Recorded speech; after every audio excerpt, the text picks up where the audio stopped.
एक सिंपल सवाल है, देश बदल गया, टेक्नोलॉजी बदल गई, रॉकेट मार्स पे पहुंच गया, लेकिन हमारे रास्ते और रोड्स वहीं के वहीं।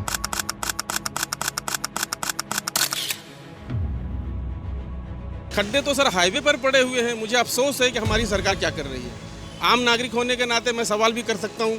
आप ये सोचिए, हेलमेट गवर्नमेंट ने इशू किया, हमने पहन लिया, डबल कर दिया, हमने पहन लिया, इनकम टैक्स के लिए बोला, हम टैक्स भरना चालू कर दिए, सारी चीज़ें हम कर, लेकिन हमारी फैसिलिटी कहाँ है हमें खुद पता नहीं है। Potholes on Indian roads have become a major threat to life. This year, 154 people have died in road accidents, some of which were caused by potholes. Potholes claim 6 lives on Indian roads every day. 13 people died in Bengaluru over the last 5 years due to potholes. ये स्थिति सड़क की है, मैं हाथों से खोद रहा हूँ। गड्ढे बदलते रहते हैं पर गड्ढों की कहानी नहीं बदलती। हर बार जब बारिश होती है, इंडिया के हर शहर का एक ही सीन होता है, रोड्स का मेकओवर, और वो भी फ्री ऑफ कॉस्ट। बस थोड़ा सा पानी गिरता है और सड़कें अपने आप रीडिज़ाइन हो जाती हैं और उनका एकदम 3D एक्सपीरियंस मिलता है। लेकिन सीरियसली ये जोक नहीं है, ये हमारा सिस्टमैटिक फेलियर है, एक फेलियर जो हम सब नॉर्मल मान चुके हैं। और इसीलिए हम एक नई सीरीज शुरू कर रहे हैं जिसका नाम है जनहित में। इस सीरीज़ का एक ही मकसद है, उन इश्यूज़ को सामने लेके आना जिन्हें हमने या तो इग्नोर कर दिया है या सिस्टम ने हमें देखने ही नहीं दिया। हर एक एपिसोड एक ऐसा मुद्दा उठाएगा जो देश के आम आदमी को डायरेक्टली अफेक्ट करता है, लेकिन एक अकेले इंसान की आवाज़ दूर तक नहीं जाती। अगर आपको लगता है कि ये बात लोगों तक पहुंचनी चाहिए तो इस वीडियो को अपने दोस्तों, अपने परिवार वालों और हर उस इंसान के साथ शेयर करो जो इस देश के बेहतर भविष्य के लिए सोचता है, क्योंकि जब आवाज़ मिलती है तब बदलाव होता है। और हाँ, चैनल को सब्सक्राइब ज़रूर करो ताकि आप तक हमारी इस सीरीज़ जनहित में की हर नई वीडियो सबसे पहले पहुँचे, क्योंकि ये सिर्फ एक वीडियो नहीं है, ये जनहित में है।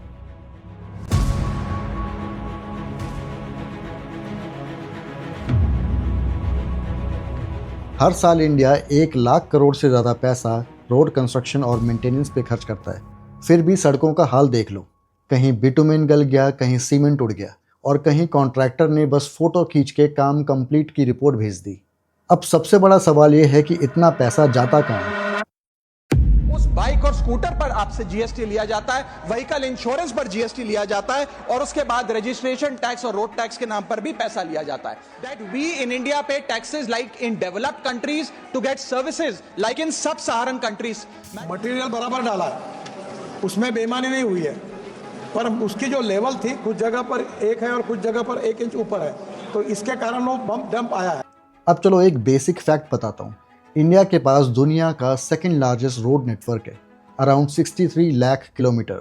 लेकिन आयरनी देखो, ये सबसे अनइवन, अनसेफ और शॉर्ट लिव्ड नेटवर्क भी है। और इसका सिर्फ एक रीज़न नहीं है, ये पूरा इकोसिस्टम ही करप्ट है। सबसे पहले बात करें प्लानिंग की, तो सड़कें बनने से पहले क्या होता है? सबसे पहले सर्वे, फिर टेंडर, फिर कॉन्ट्रैक्टर सिलेक्शन और फिर इंस्पेक्शन। और ये सब करता कौन है? मोस्टली PWD यानी कि पब्लिक वर्क्स डिपार्टमेंट, NHAI यानी कि national highways authority of India और म्यूनिसिपल कॉरपोरेशंस। अब पेपर पे सब कुछ परफेक्ट लगता है, टेंडर इशू होता है, लोएस्ट बिडर को कॉन्ट्रैक्ट मिलता है और एक एस्टिमेट कॉस्ट लिख दी जाती है। पर असली गेम वहीं से शुरू होता है। लोएस्ट बिडर का मतलब होता है जो सबसे कम दाम पे काम करेगा, और इंडिया में कम दाम पे काम करना मतलब चीप मटेरियल, हाफ लेबर और मैक्सिमम जुगाड़। एक तरह से हम अपनी सड़कों को फेल होने के लिए ही बना रहे हैं, बिकॉज क्वालिटी फाउंडेशन स्टेज पे ही कॉम्प्रोमाइज़ हो जाती है। बिटुमेन का रेशियो कम, ग्रेवल की क्वालिटी वीक और कभी कभी सीमेंट या तार का मिक्सचर ही गलत प्रोपोर्शन में डाल देते हैं। और इसका रिजल्ट क्या होता है? 2 महीने बाद सड़क हिलने लगती है और अगले मानसून में सड़क लिटरली गायब हो जाती है। अब आप सोच रहे होंगे कि ये सब होता कैसे है, इतनी बड़ी एजेंसीज हैं, कोई चेक नहीं करता क्या? तो देखो, थियोरेटिकली हर प्रोजेक्ट के लिए थर्ड पार्टी इंस्पेक्शन होती है, लेकिन प्रैक्टिकली इंस्पेक्शन भी एक फॉर्मेलिटी है। फ़ोटोज़ भेजो, सिग्नेचर लो और फाइल बंद करो। और जब तक कोई RTI या मीडिया एक्सपोज ना करे तब तक सब कुछ ओके रिपोर्ट मिलता है। इस सिस्टम में अकाउंटेबिलिटी नाम की कोई चीज़ ही नहीं है। कॉन्ट्रैक्टर ने काम खराब किया तो थोड़ा फाइन लग जाता है, लेकिन नेक्स्ट प्रोजेक्ट में फिर वही कॉन्ट्रैक्टर काम ले लेता है, क्योंकि उसके कनेक्शंस बहुत स्ट्रॉन्ग हैं। और अगर कहीं सच में किसी ने बैड कंडक्ट पकड़ भी लिया तो इंक्वायरी लगती है, कमेटी बनती है और फिर सब सो जाते हैं। अगले साल वही कहानी, नया बजट और नई फोटो अपॉर्चुनिटी।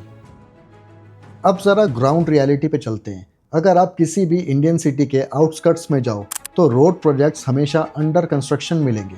बोर्ड लगे होंगे smart city mission, Bharatmala project और स्टेट हाईवे अपग्रेड, लेकिन महीनों तक वही गड्ढा, वही धूल और वही ट्रैफिक जैम।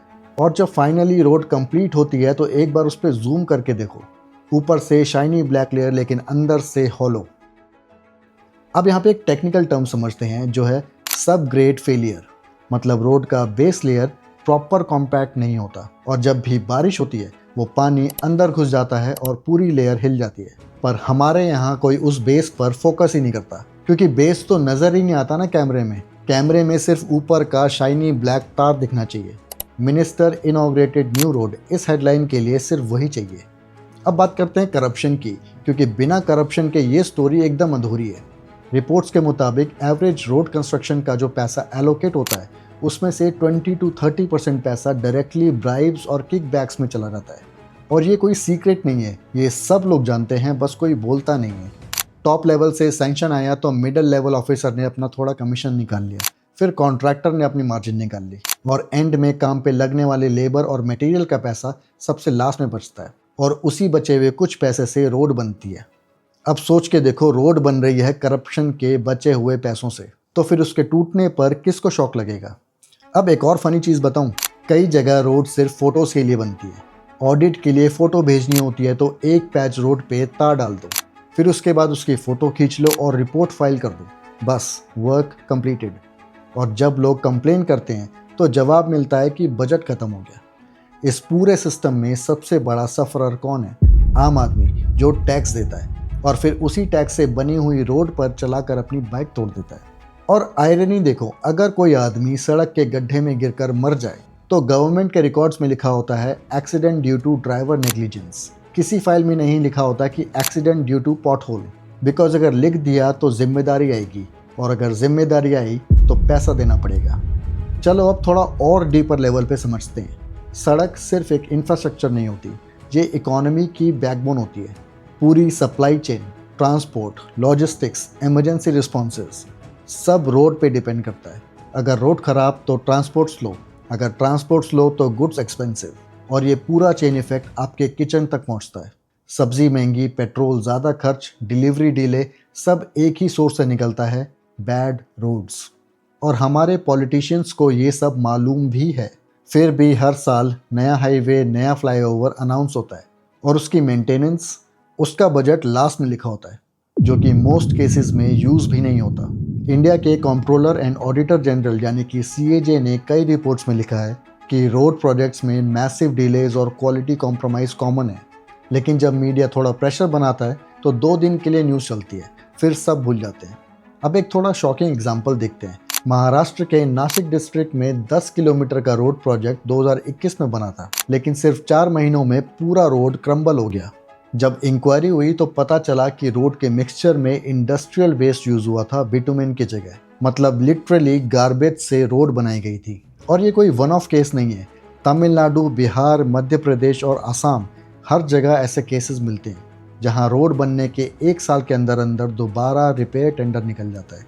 मतलब सिस्टम ऐसे डिज़ाइन हुआ है कि हर साल रोड रिपेयर करना एक बिजनेस मॉडल बन गया, क्योंकि जब तक रोड ख़राब होती रहेगी तब तक नए टेंडर मिलते रहेंगे, और नए टेंडर मतलब नया पैसा।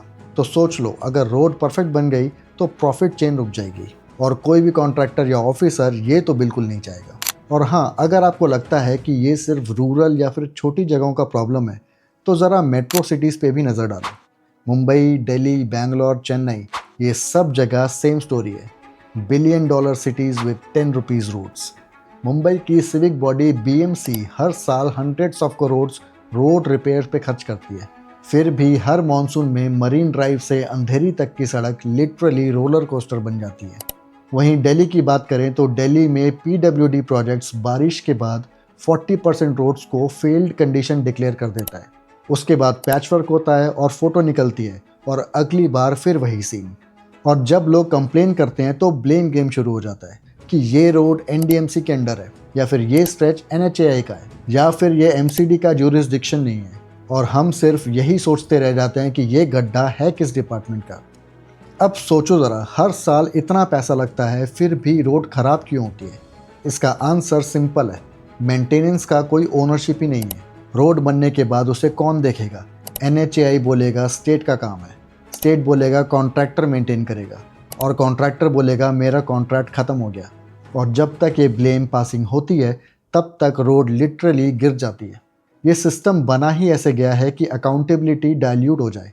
अगर आप किसी स्पेसिफिक रोड का इशू रिपोर्ट करो तो आपको लगता है कि कोई सुनेगा? आपको मिलेगा एक automated reply, your complaint has been registered, और फिर साइलेंस। बस फिर फाइल बंद और रोड भी बंद। अब थोड़ा बात करते हैं पॉलिसी लेवल फेलियर्स की। भारत में हर 5 से 6 साल में नया रोड डेवलपमेंट प्लान लॉन्च होता है। भारतमाला, PMGSY यानी कि प्रधानमंत्री ग्राम सड़क योजना, स्मार्ट सिटी मिशन और अब अमृत भारत स्कीम। नाम बदलते रहते हैं लेकिन रिजल्ट सेम वही।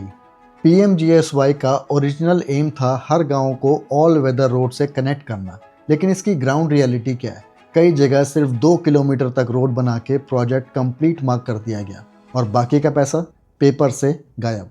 ऑडिट रिपोर्ट्स के हिसाब से 25% से ज़्यादा रोड्स का क्वालिटी टेस्ट ही नहीं हुआ।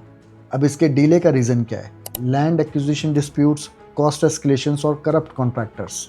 तो जब टॉप लेवल पॉलिसी ही एग्जीक्यूशन नहीं कर पा रही तो ग्राउंड पे क्या एक्सपेक्ट करोगे?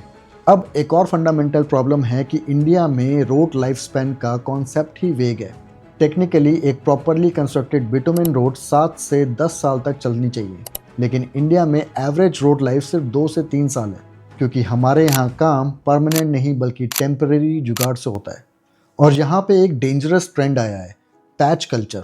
मतलब जब रोड टूटती है तो पूरी रोड रिप्लेस नहीं होती, बस एक पैच भर दिया जाता है। उस पैच के नीचे पुरानी ख़राब लेयर वहीं की वहीं रहती है, और इसका रिजल्ट क्या होता है? उसी सड़क पे नई लोकेशन पे दोबारा गड्ढे हो जाते हैं। ये पैचवर्क सिर्फ एक इल्यूजन है। पब्लिक को लगता है कि सरकार कुछ कर रही है, लेकिन असल में वो बस ऑप्टिकल फिक्स है। इसे पॉलिटिकल ऑप्टिक्स कहना ज़्यादा सही रहेगा, but not a permanent solution. अब आप बताओ कि इसका सॉल्यूशन क्या है? सबसे पहला स्टेप है अकाउंटेबिलिटी विद टेक्नोलॉजी। कई डेवलप्ड कंट्रीज़ में रोड परफॉर्मेंस कॉन्ट्रैक्ट्स होते हैं। मतलब कॉन्ट्रैक्टर को पैसा तब मिलता है जब रोड एक सर्टेन लाइफ स्पैन सर्वाइव करे। अगर रोड 3 साल में ख़राब हो गई तो रिपेयर का खर्चा कॉन्ट्रैक्टर खुद भरेगा। इंडिया में भी ये सिस्टम थियोरेटिकली लिखा गया है, लेकिन इम्प्लीमेंट कहाँ होता है? सिर्फ फाइलों में। और ग्राउंड पे क्या होता है? ज़ीरो, क्योंकि कॉन्ट्रैक्टर और ऑफिसर दोनों एक दूसरे के दोस्त होते हैं। एक प्रोजेक्ट ख़त्म तो दूसरा रेडी, और पैसा घूमता रहता है। अगर सच में सुधार चाहिए तो हर रोड प्रोजेक्ट का लाइफ ट्रैकर होना चाहिए कि कौन से कॉन्ट्रैक्टर ने बनाया, किस दिन बनाया, किस बजट से बनाया और किसके अप्रूवल से बनाया, और उसका डेटा पब्लिक हो। पब्लिक की रोड है, पब्लिक का पैसा है, तो पब्लिक को पता होना चाहिए कि उसका स्टेटस क्या है। दूसरा सॉल्यूशन है material quality check independent body के थ्रू। अभी टेस्टिंग मोस्टली डिपार्टमेंट के अंदर ही होती है, और वही डिपार्टमेंट प्रोजेक्ट अप्रूव भी करता है। मतलब खुद ही जज, खुद ही लॉयर और खुद ही विटनेस। एक independent national road quality commission होना चाहिए जो रैंडम रोड्स का ऑडिट करे बिना प्रायर नोटिस के। अगर मटेरियल सब स्टैंडर्ड मिला तो direct black listing, no tender for next 5 years, तब जाकर थोड़ा डर लगेगा। और तीसरा सॉल्यूशन है public reporting plus citizen participation. आज हर किसी के पास स्मार्टफोन है, तो एक सेंट्रल ऐप होना चाहिए जहां कोई भी citizen road damage, pot hole या एक्सीडेंट स्पॉट का फोटो अपलोड कर सके और उसका रिस्पांस टाइम फिक्स्ड हो। अगर टाइम पर कंप्लेन क्लोज ना हो तो रिस्पॉन्सिबल ऑफिसर पे पेनल्टी लगे। अब कुछ स्टेट्स ने ट्राई किया भी है, जैसे कि केरला और कर्नाटका, लेकिन नेशन वाइड इम्प्लीमेंटेशन नहीं हुआ। अब आप लोग सोचिए कि इसका रीज़न क्या हो सकता है।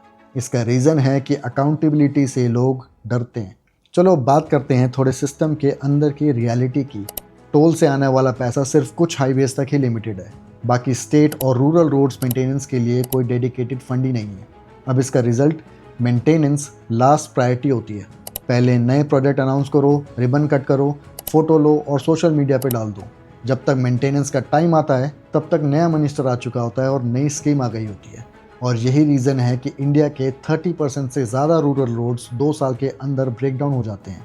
और एक और शॉकिंग चीज़ ये है कि कई कॉन्ट्रैक्टर्स मॉनसून कॉन्ट्रैक्ट्स नाम के स्कैम चलाते हैं।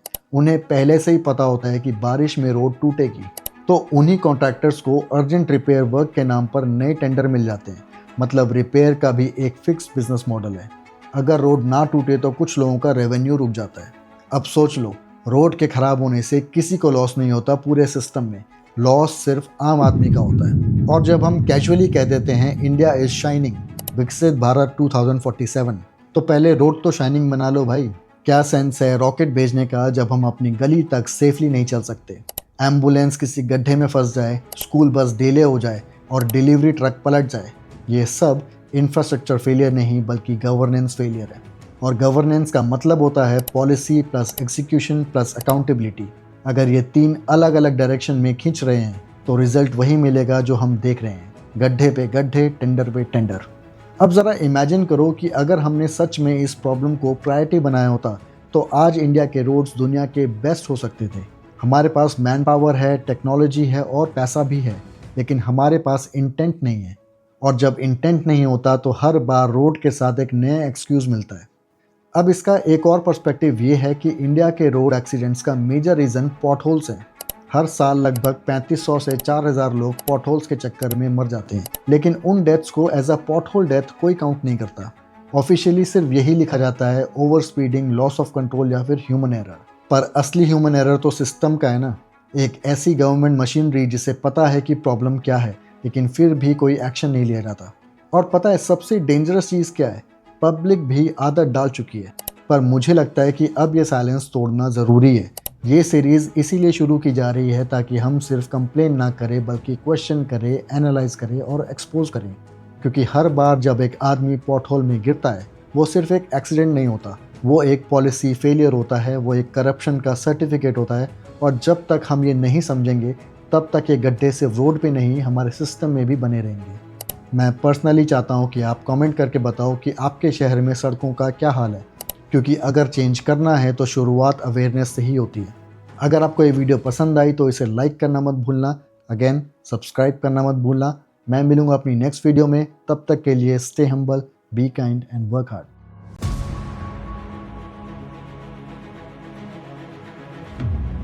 या फिर ये एमसीडी का जुरिस्डिक्शन नहीं है, जुरिस्डिक्शन